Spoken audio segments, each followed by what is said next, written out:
Hi, everyone. Let me see if we can do this together. Marnie, how do I find you? Oh my God. Oh no. I don't know how to do this. Okay. So let's see if we're supposed to go live. There. Okay. This will work. Yay, we Did did it. it. Yes. Okay. That's better. I'm like, I haven't even checked my lighting. I have all this eye stuff on. So I don't look so tired. Yeah, Let's see. Okay. So it's darker where tell I me am. that my thing might crash. What's that? Your thing might crash? Yeah, I hope not, but it just said I Oh no. am, so Okay, I Marty. why. Okay, well, let's see. Yeah, you're a little bit Let's hope. your feed is a little choppy. Hmm.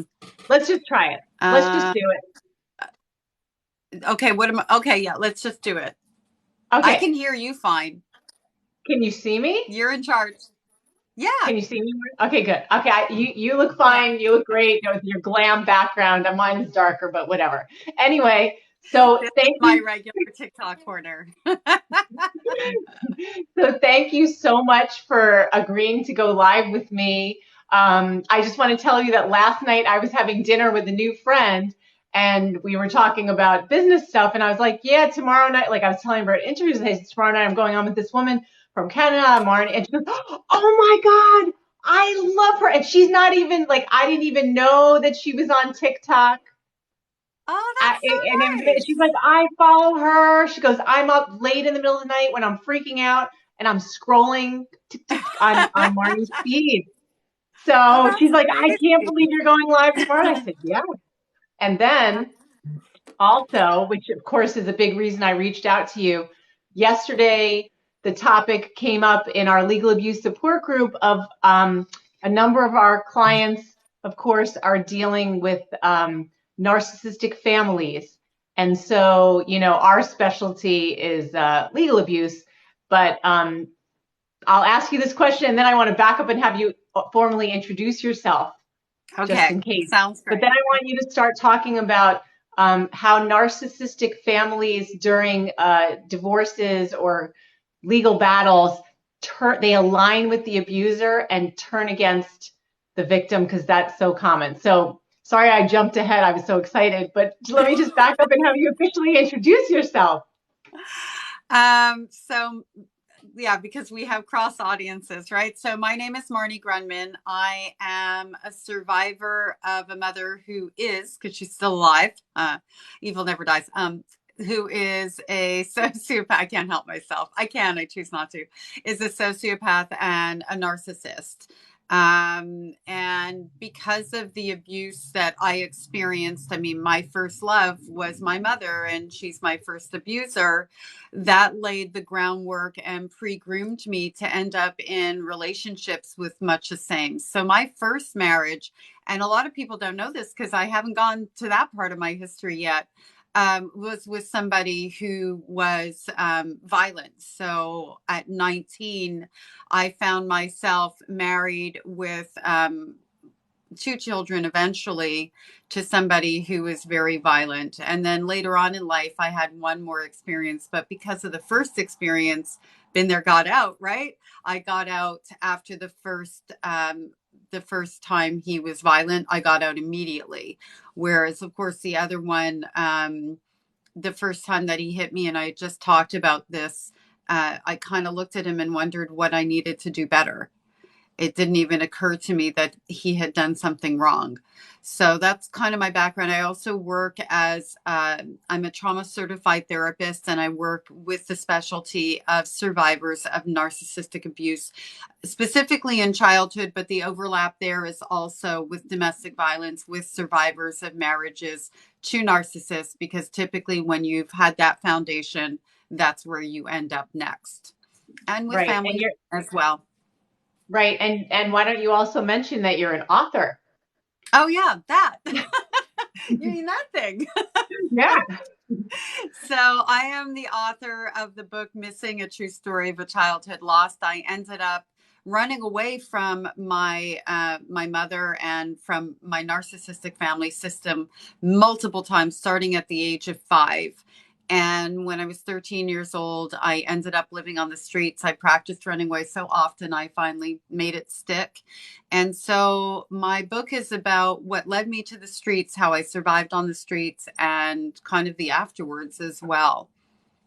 Wow. I'm thinking about it because just seeing you on TikTok, like you seem so polished and confident and glamorous, and it's amazing. And the woman that I was telling you about that I had dinner last night, very similar style wise, and she talked about how she too came from that sort of background. So Yeah. it's just Well, incredible. I talk about this a lot, but kids who come from backgrounds where it's middle or upper class, because those houses look so nice, when there is law enforcement involved, they don't look at the kids as possible victims of abuse. They just toss us right back in there because we look spoiled, right? So it's not surprising to me that there are so many survivors who have, backgrounds where they end up polished, as you say, and have this sort of vocabulary, even education, things like that. But a lot of us fall through the cracks because of the house that we came from. Yeah, yeah. It's really interesting. So someone is asking what legal abuse is, and so maybe I should just quickly define that before you start describing what's going on. But legal Yeah. abuse is also known as litigation abuse, judicial terrorism, stalking through the courts. And it's when somebody like an abuser basically uses the legal system to still continue to exert power and control over a victim, mostly by financially draining them because they have to keep returning to court either to try to enforce orders or because the other side does what's called vexatious or frivolous litigation, where they will file tons of motions against a survivor that they have to keep responding to. And so basically, they're spending so much time and energy and especially money just defending themselves. There's a lot of false allegations. It's just like this terrorist attack using the courts. So that's what legal abuse is. So one of the things with legal abuse is that this is when a high conflict divorce or post separation abuse, that's abuse that occurs after somebody physically gets out of a relationship. Um, it's one of the hardest things that people go through, at least our clients, and it can last for years and years and years. And so often what Marty will start talking about is people come from abusive exes or abusive families, and then they marry or they connect, they get seriously involved with what they're familiar with growing up. And so they find themselves repeating the cycle, and then they feel awful because they feel like failures, like I can't even get along with my family, no one's there for me, and now I'm dealing with this, and they have really no support system. So Marnie, I just wanted you to, again, talk about what it's like, because I know people already feel so alone and isolated going through these experiences. And they were surprised to find out, especially when I was talking in our support group yesterday, how a number of people's exes do align with their narcissistic parents and attack them using the legal system. Yeah, I mean, I've seen, and the power in numbers, unfortunately. So power in numbers translates to power in liars, right? And so when you're dealing with somebody who's an abuser as your ex-spouse to be, and you have children in the middle of that situation, and likely you are either estranged from your family of origin, like your mom and dad, or maybe you're low contact with them, they will almost immediately jump on the bandwagon with the person who's about to be your ex, especially if there's children in the middle, because they use those children, they're pawns, right? They don't love those children. If they love those children, they would be behaving in the best interest of the children. But what they're actually doing is using the children as game pieces to create pain for the person who is the original victim, right? And in doing that, they will take it to the lengths of joining forces with them in court. If the ex-spouse doesn't have that much money, they'll fund it. They'll use that opportunity to get grandparent rights. And because you are one person, especially, it's hard to think into the future when these things are happening in the moment. So a lot of times the documentation falls to the wayside, and you're standing in a courtroom and you're trying to tell your lawyer these things that you've told them before, and these topics are coming up and you're freezing or you're fawning because you're actually going into survival mode, which your parent is going to trigger just in entering the room. And so you'll find yourself sitting there listening to all of these lies that they've constructed. And it'll usually begin with, you have mental health issues, you are sick in the head, and you're unstable. That's their lead in these situations. Like, I would say over 90% of the time. And then the stories and the smear campaign comes. And as the victim in the room, you're at a loss. Like, you're just frozen. And that's a really natural response. It's the one that helped you survive your childhood, and it's likely the same response that helped you survive within the relationship that was with your domestic partner, right? And the key is to find a way to come out of that so that you're able to defend yourself. And people a lot of times have a hard time with that because they're too busy being frustrated. And when I say too busy, naturally busy being frustrated with the fact that they can't be present. Yeah. So one of the, yeah, go Go ahead. ahead. Go Sorry. ahead. You want me? Okay. So what you're saying, like, I wanted to give an example of what someone that we know is dealing with and how insidious the way, how this works. So one of the top custody factors that judges and courts look at as they're deciding where the child goes is, what is the child's relationship with extended family? So for somebody like one of our clients who has no contact with the family, that X is now creating a scenario where they're saying, well, I know you're not talking to your parents, but I feel it's important for our child to have a relationship with the grandparents. So I'm facilitating visitation. So, of course, the person that we know is terrified that they are going to look terrible in court because this person is using language of the court, knowing the court's considering relationship with extended family and grandparents. And this person is being manipulated to say, like, well, look, the ex is not saying you're going to look really bad, but our client knows she's going to look really bad because of the language used to create this scenario of this cozy family, and she's the one with the problem because she has no contact with her parents, and the ex is just trying to, facilitate like this fake loving thing when there's really good reasons why there's no contact with those parents. There's danger involved with those parents. And, So one of the things we work yeah. on is how to change that narrative and start getting it on paper or email messages where if it does go before a judge, that record is corrected to specify a few things, not to get into too much detail about like, actually there's a few concerns about what's going on here. Yeah, because the other part of that too is when you're a survivor of a narcissistic family system, one of the biggest triggers that you have is what other people think about you and what they're saying about you. So as soon as that happens, you're already walking in with that tremendous anxiety and that awareness that when you have a mother or a father or maybe both that were narcissist or narcissistic, the entire family, it's very rare to walk away with any family member at all. So here you are, thrown off the island, you're alone, you look like the problem because they're all staying together to continue to be able to hide the abuse and, not have to deal with any accountability.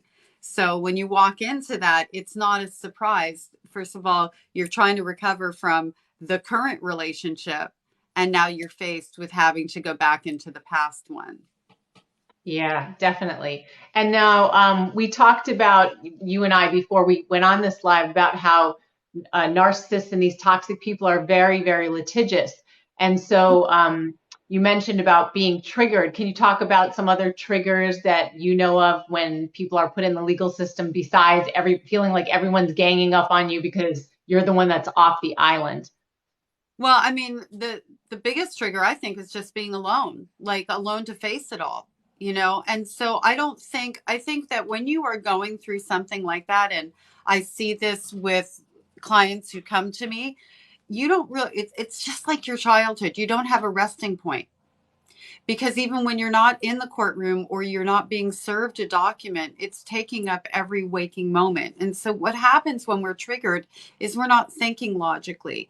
We're borrowing trouble. We're constantly ruminating and trying to figure out every single way it could possibly work out.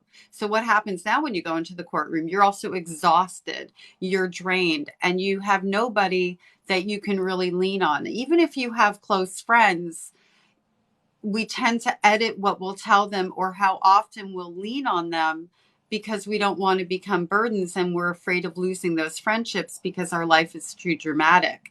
So I think the biggest part of the trigger is the isolation that it creates. And it's realistic. I mean, when you are going through that situation, you are isolated. And like, you're in your home, you're in your place, you're in your space, and you may be getting, support through therapy, through people like you and me, and that kind of thing. But nothing replaces like a solid system, right? Yeah, and I'm thinking what you described, we call it awfulizing, but there's a Mhm. sense of or catastrophizing of like, what about this? This could happen, and this could happen, this can happen.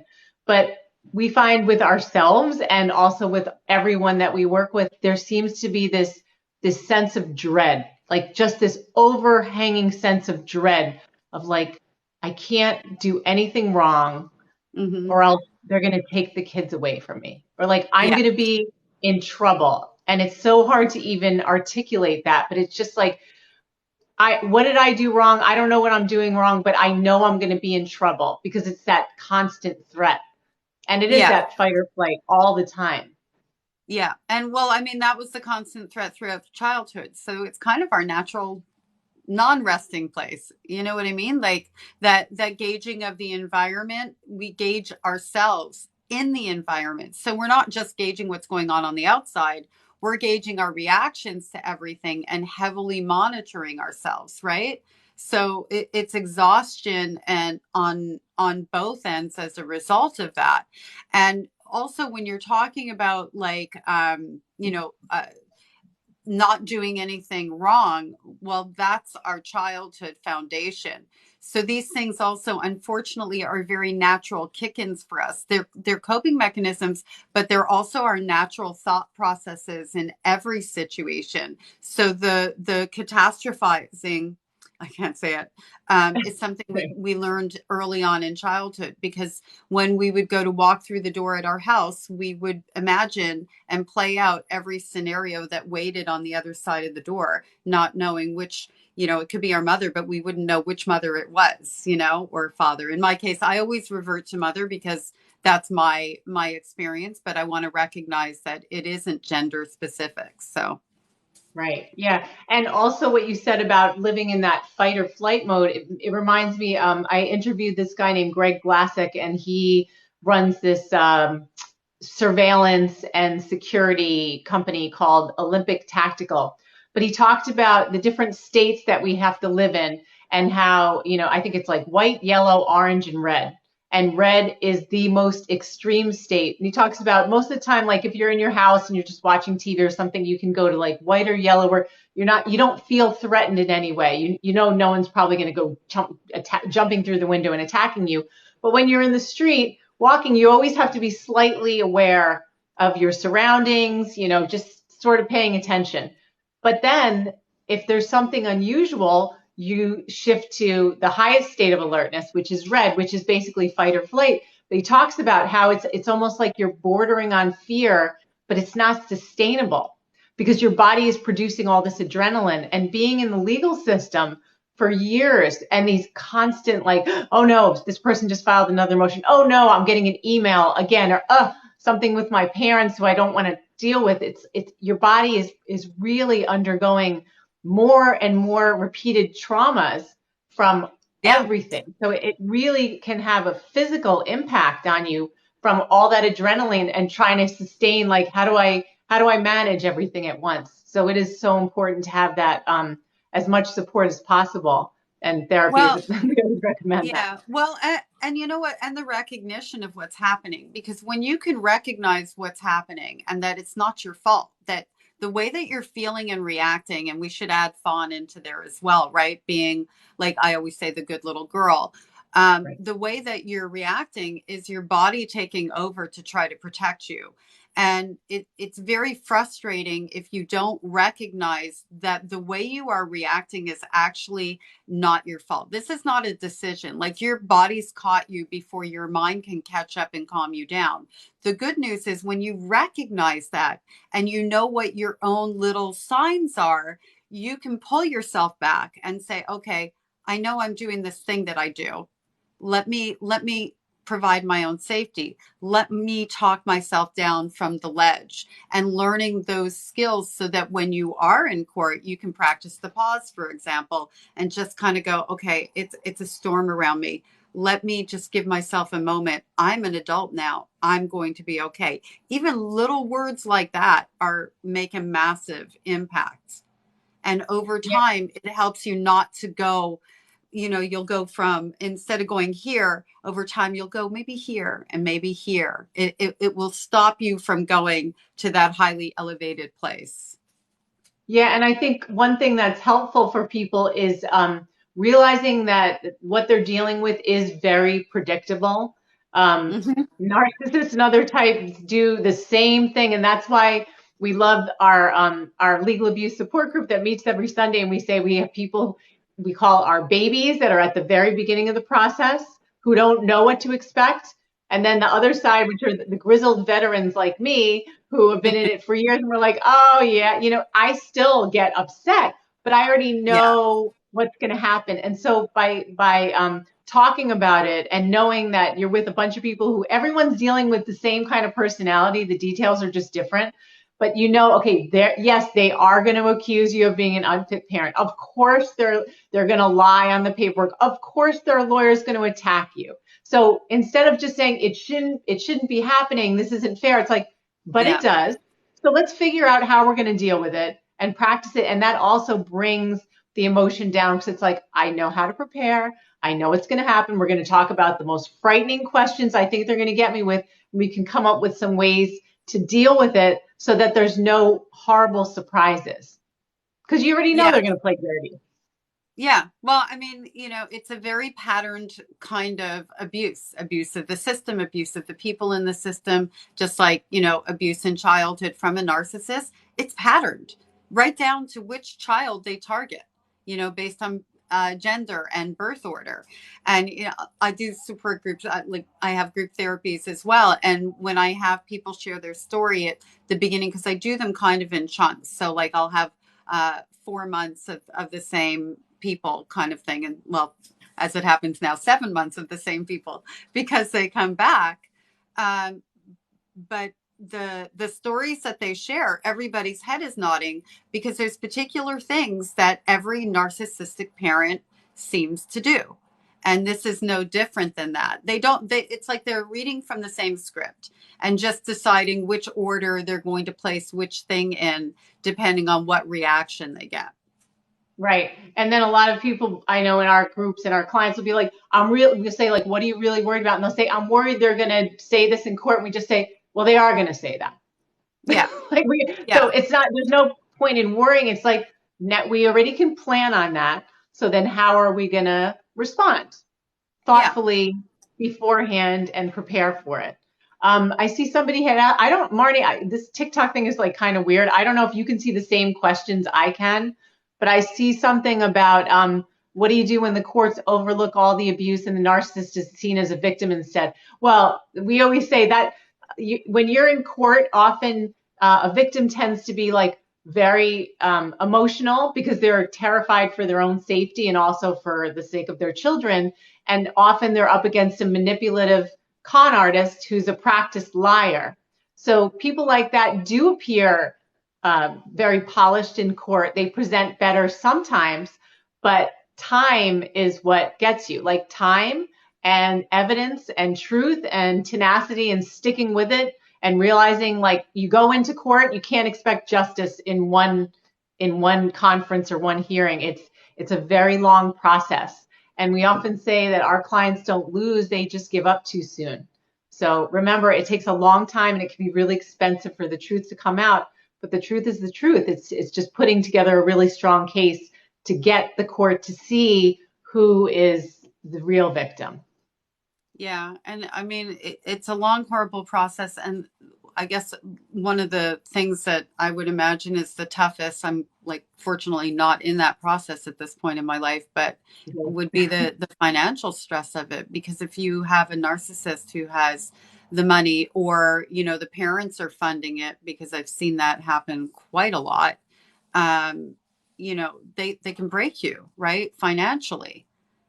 Right, right. And I they mean, want that's to. why They're I doing it went intentionally. person. Right, right. Yeah.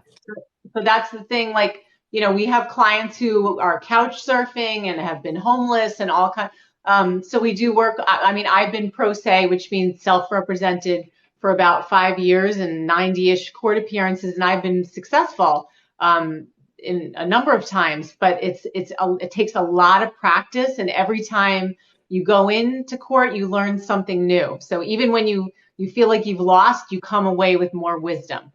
So, but it is Yeah. exhausting. I see that.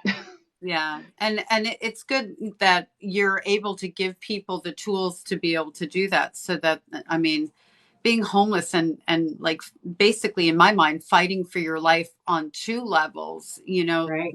to be able to at least go in there and know that you're getting the tools from the right place, and have that, at least have that support system, is invaluable, you know. Yeah.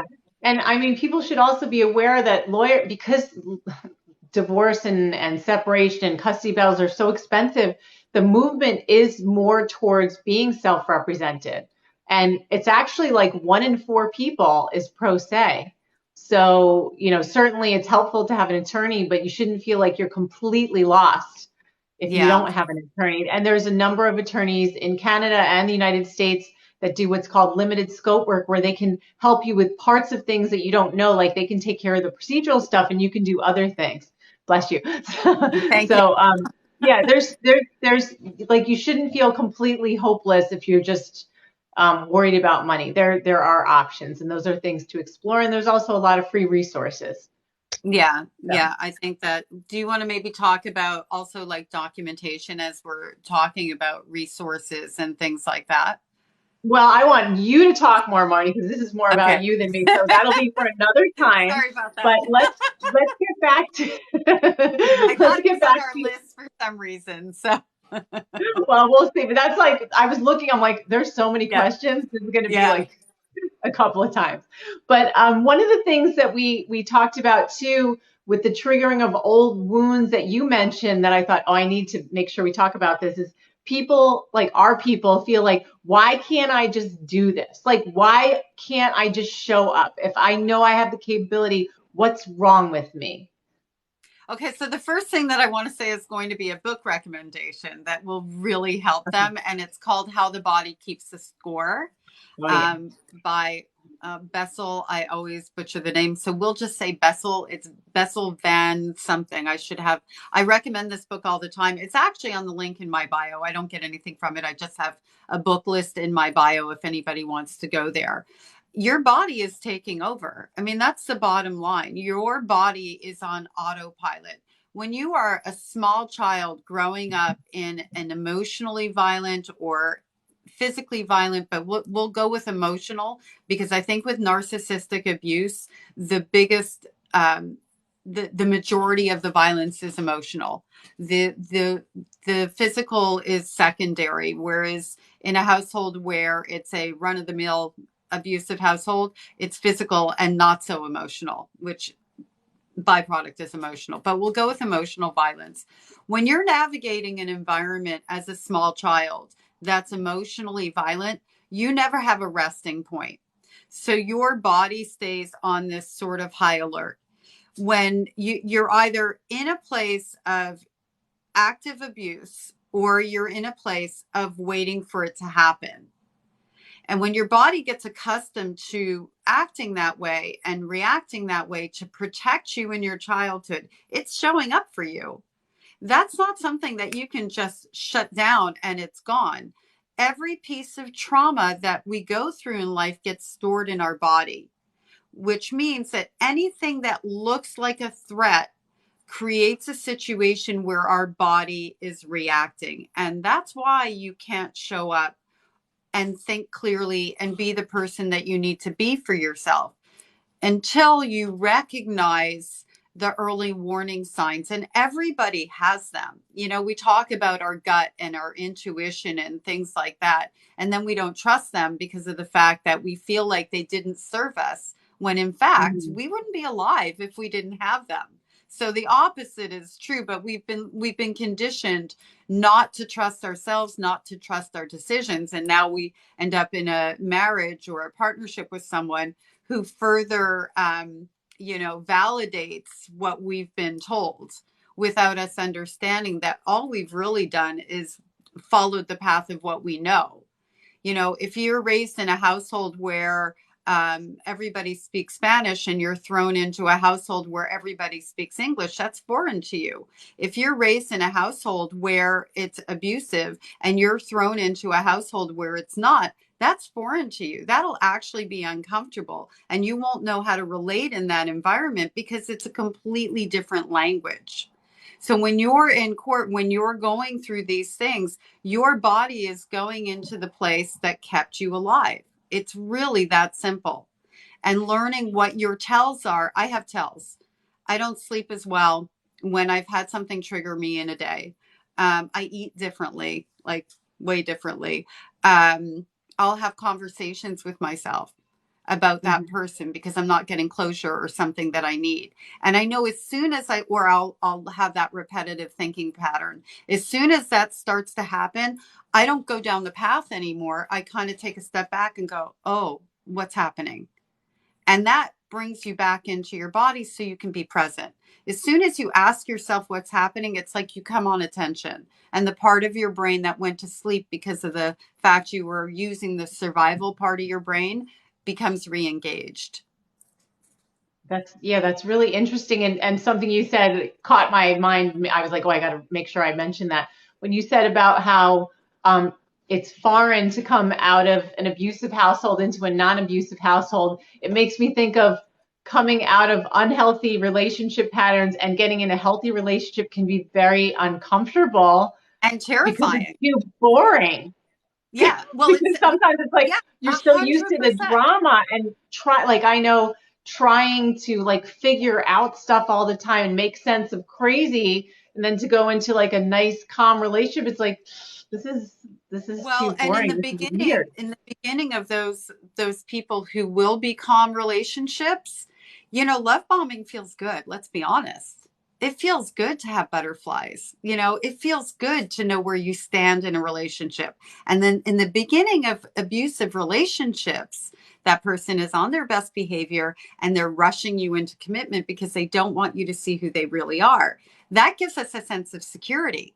When you have somebody who's healthy, who's kind of like laying back and getting to know you and giving you the opportunity to get to know them, that space in between there feels like abandonment.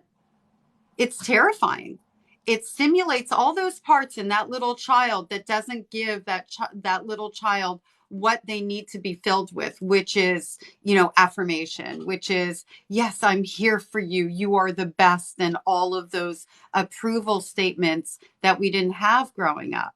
And that's why people who use those tactics are so effective on us, because our wounds are there and they're looking like they're taking care of them when actually they're just ripping them open wider.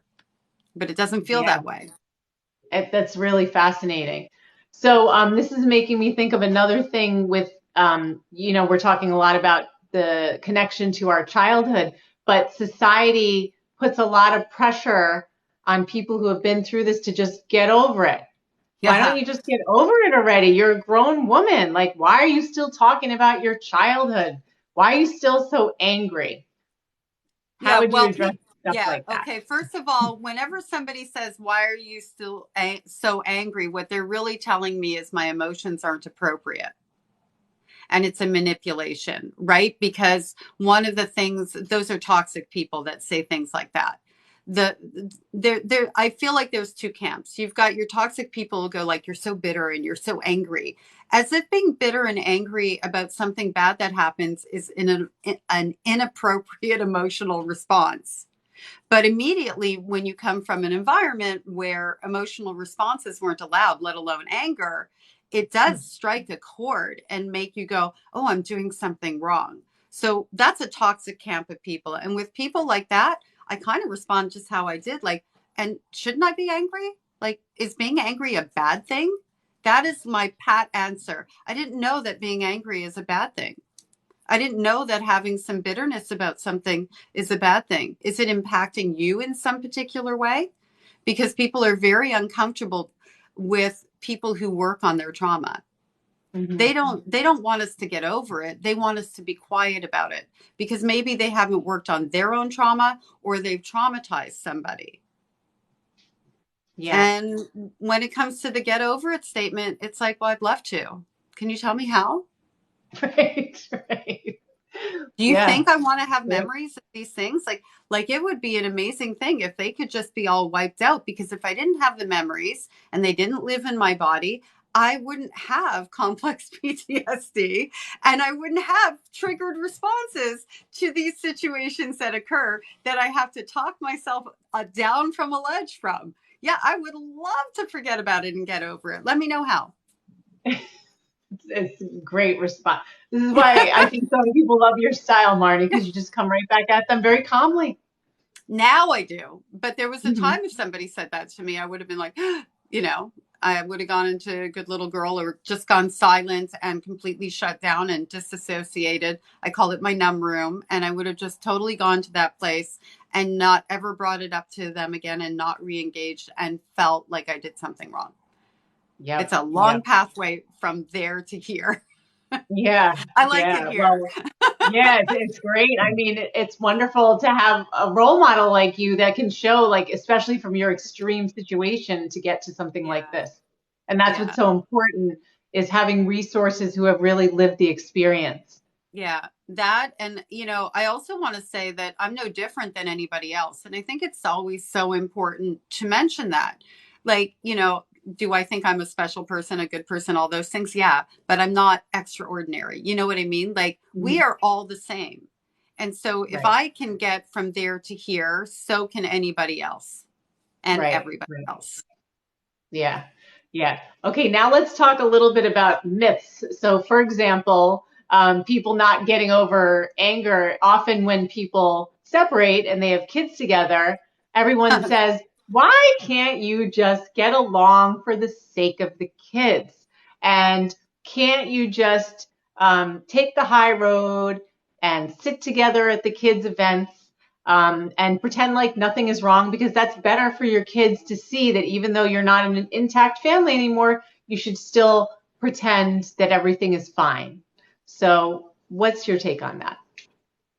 um, the fact that anybody would diminish a survivor of domestic abuse is just like mind blowing to me. Like nobody would say, trigger warning, why can't you just get along with your rapist? An abuser is an abuser, but because you have children with this person, all of a sudden you're supposed to flip this switch and act like none of it ever happened and that you can get along now because you no longer live together. They're not understanding the fact that this person is still very actively abusing them and likely going through the children to do that. So, I mean, when people say that, if it were me, if somebody said that to me, I'd say, I'm sorry that you have so little respect for the experience that I'm going through. However, this person is an abuser And no, for the sake of my children, I'm actually going to teach them that it's okay to have boundaries and to hold those boundaries in for whatever the situation is. Because I think role modeling, holding those boundaries and teaching our children how to have those boundaries, that they have a right to them, is much more important than pretending like something didn't happen Yeah. and Yeah. isn't still occurring for that matter. Right. Because in a way, that's sort of passive gaslighting. I don't know what the term Yeah. would be, like to act like It's everything's a mixed fine. message. It's a mixed Right. message, Right. So what kind of stability does that actually give your children to send them a mixed message like that? you Yeah. know we're supposed to be honest with them and accountable, and of course only sharing information as it's appropriate. But if we're supposed to be honest with our children, that's not what comes out of our mouth, that's what we model. Right. Yeah. I'm thinking too, okay, so what about when it's the child who doesn't quite understand and says to the parents, why don't the two of you sit together? Can't you sit together for me? Because some of our clients have kids who have luckily been protected from a lot of the stuff they separated, and the kid is demanding that the parents come together at events. Some of the things that I like to do with regard to kids is ask them why that's important to them and help them process those emotions around that topic, or any topic for that matter.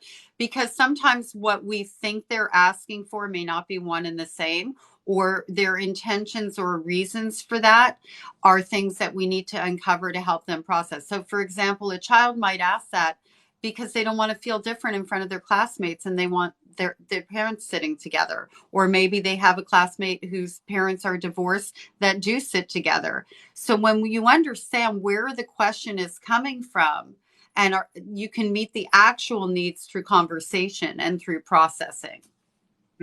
Yeah, that makes a lot of sense. Okay, so one of the biggest issues that we get constantly, and most terrible experiences that people go through as they're dealing with this process, is when a child starts to align with a toxic parent against the victim. So this is a huge topic. I know we'll just touch on it a little bit, but why you said something very interesting. I'm not going to say it. I'll let you get to it in case you I forget. hope I'll I just remember remind what you. I said. We talked about so I much know, that I day. know. I don't know how we got off the phone in 30 minutes. I really don't. I know, I know. And this is not going to be our last conversation, I'm sure. But you said something like, which I found fascinating, is that the non-toxic parent may inadvertently push them to do that. And I was like, what? Yeah.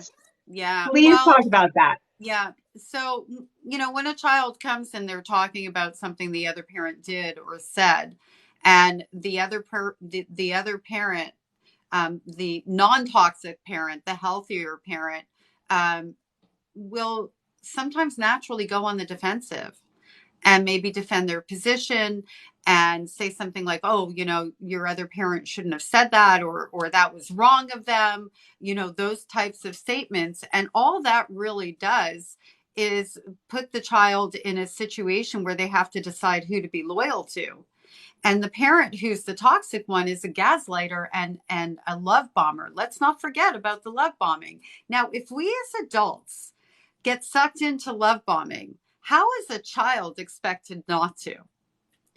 So the only way that you balance that out is by giving a child the room to express what's happening, asking them how they feel about it and what they think about it, and leaving it there.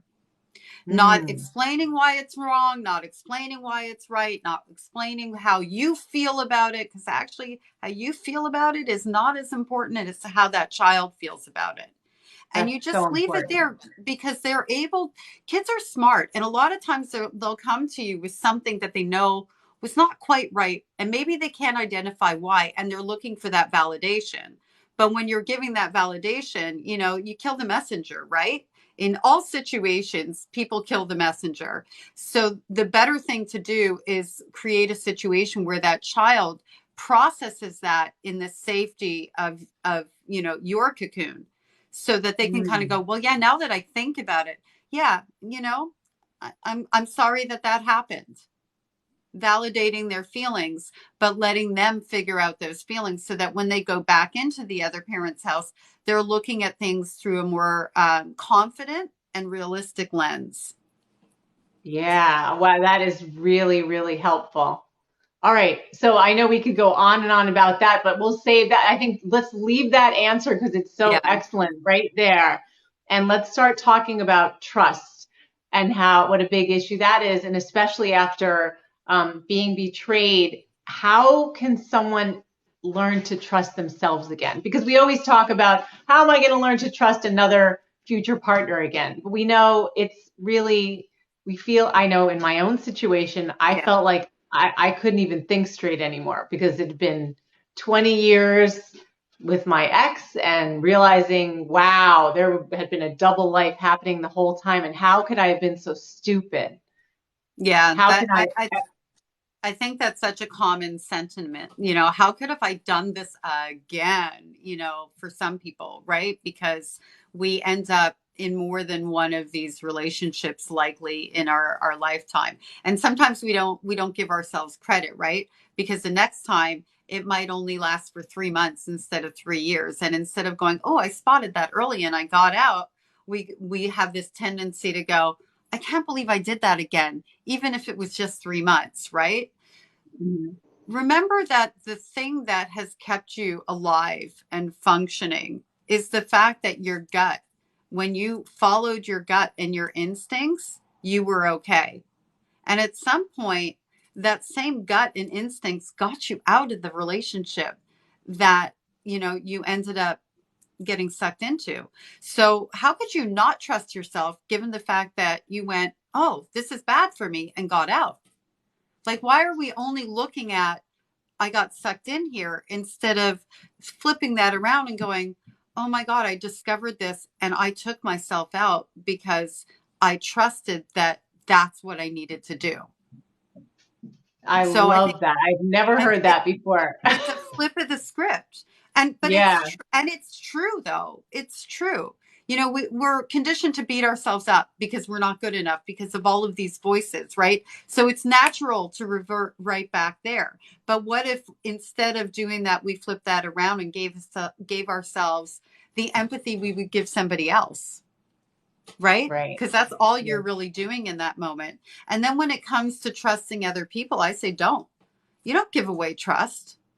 Go in right, neutral. It's not, I don't trust everyone. It's not, I trust everyone. It's, I'm going to learn who you are and see which camp you fall in and not worry about giving more than I should because I'm not going to give more than I should. I'm going to be neutral and really take the time to get to know that person and not give them information that is not, that they're not deserving of. Information is earned just like trust. right, right. Yeah, you took the words out of my mouth.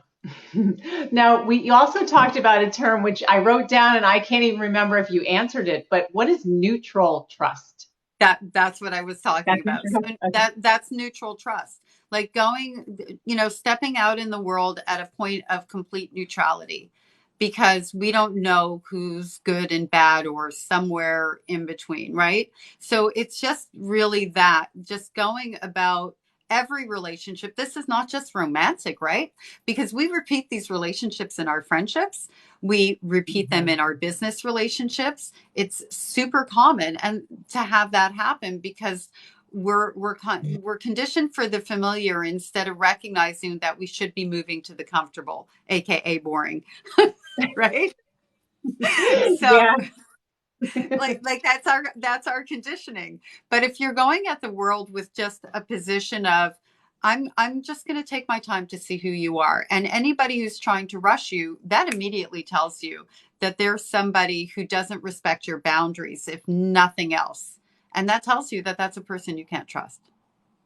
yeah. I mean, I'm sure you've heard people talk about love at first sight and how at least what I've learned is that it's not love at first sight. It's fear and it's adrenaline, and we've romanticized it, but it's actually your body telling you something here is familiar. Abort. Run. Yeah. Yeah. That's love at first sight is the epitome of familiar.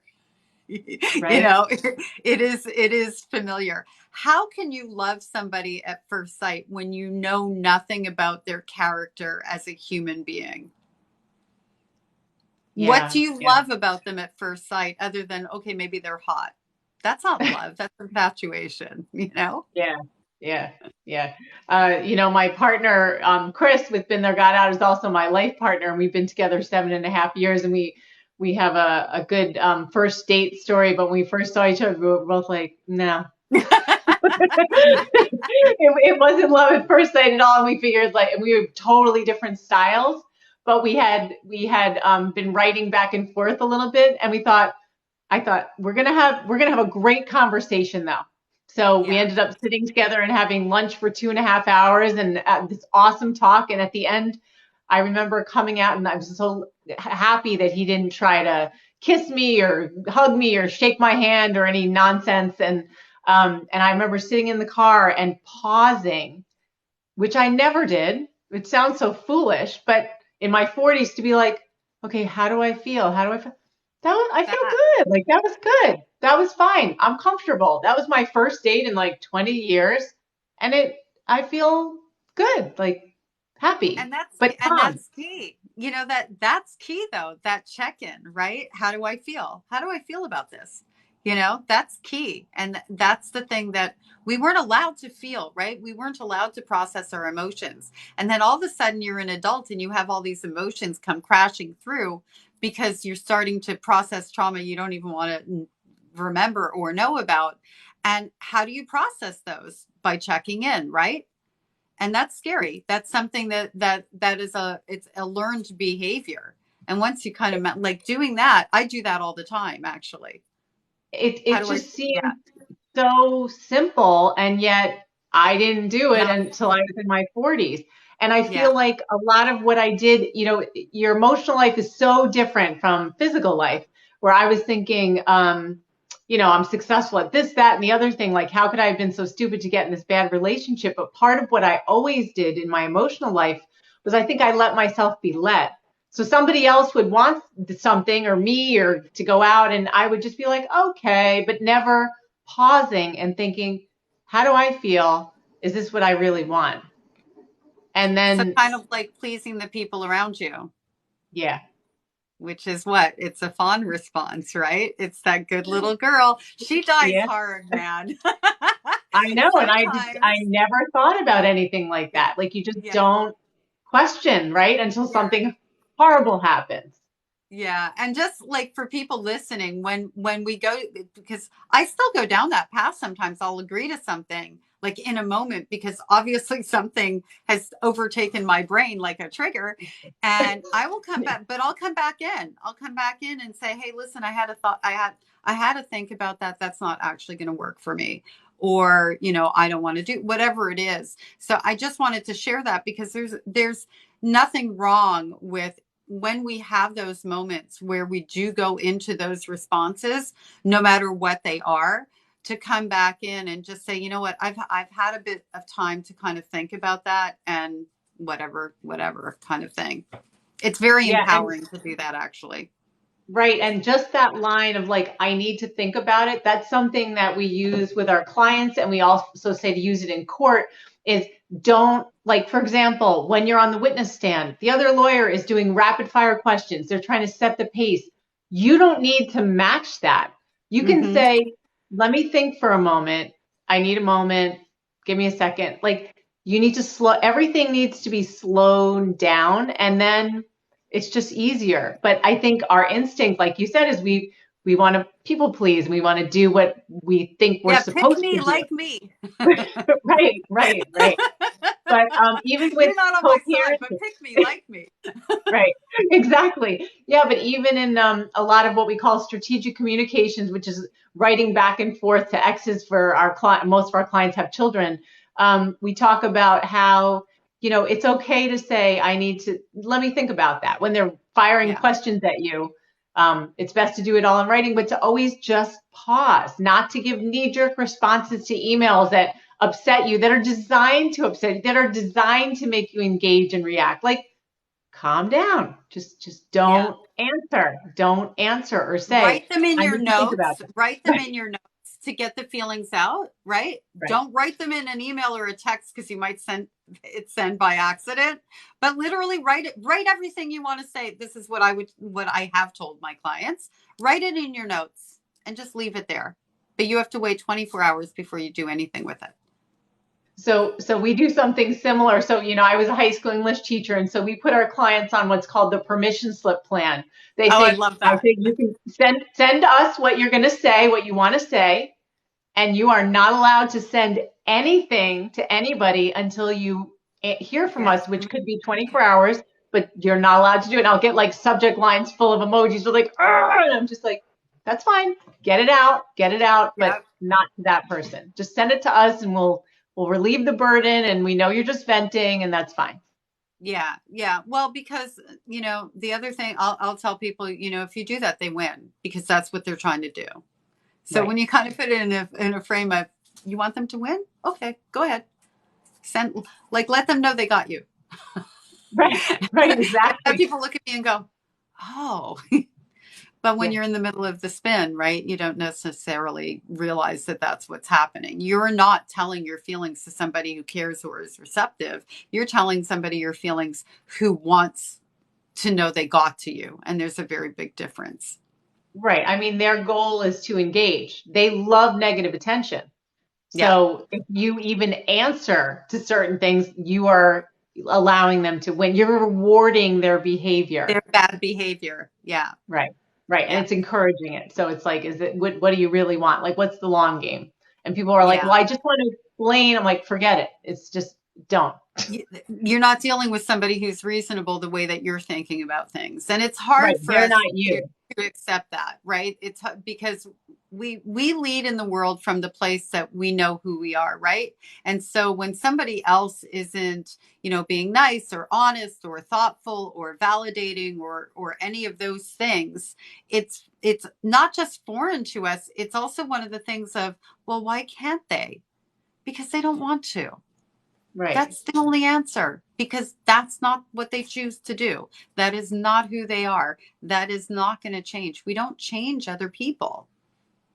Yeah. Yeah. Okay. That's So, a hard yeah, one. it is. It is.